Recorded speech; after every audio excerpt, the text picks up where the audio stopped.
Riparian areas are extremely important from the standpoint of flood dissipation, water storage, and habitat for a diverse array of wildlife.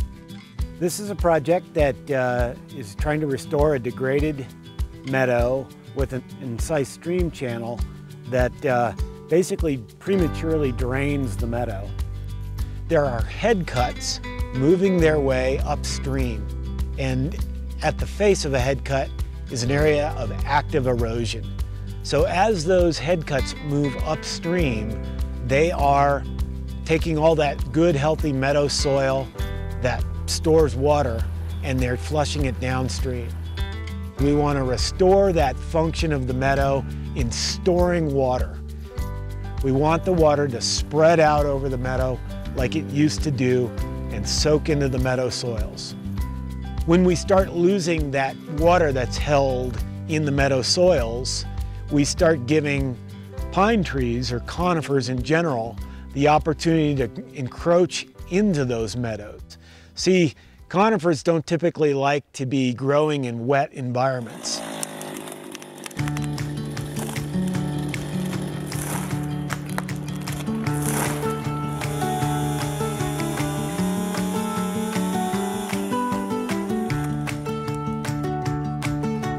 This phase of the project, phase 1, is aimed at containing that erosion, getting the channel dimensions right, and stopping the head cuts.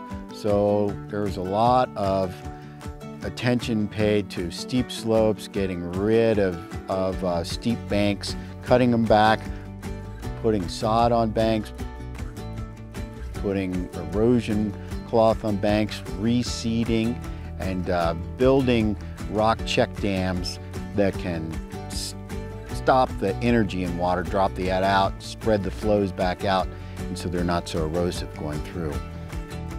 And in the long term, the vegetation that we helped get established today will be the erosion control for the meadow. With somewhere on the order of 100 volunteers, we reshaped the channel banks, we reshaped the head cuts, we installed loose rock structures, we installed erosion control matting and seeding.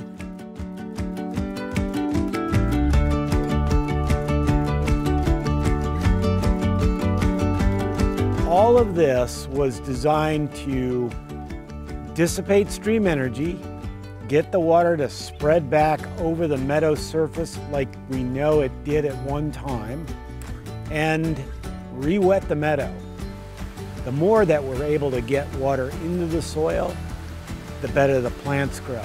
The better the plants grow, the more vigorous they grow, the more dense they grow, the more they slow down the flow of water and help that water infiltrate into the soil. If you go out there today, what you're going to find is native grasses growing up to 2 feet high. To be perfectly frank, the Arizona Elk Society has been a primary driver in ensuring that this work is getting done on the ground, holding all the stakeholders, including the Fish and Wildlife Service, the Forest Service, and Game and Fish, accountable to make sure the work gets done and gets done timely and gets done right. The work on the ground is quality, and their capacity seems to grow every year. We can do bigger projects with the help of AES. We really appreciate the work the Arizona Elk Society does to actually help us move towards that restored condition goal.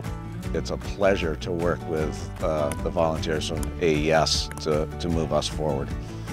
One of the most exciting things about working with this group is that leadership of the Arizona Elk Society really supports being innovative and adaptable and flexible in bringing new approaches to the restoration of our headwater meadows, our stream systems, and our riparian areas. They're helping us with the design, and they're helping us all the way through implementation. So instead of standing on the banks of this incised stream channel and watching soil erode away, we're now going to start seeing the healing of this meadow take place.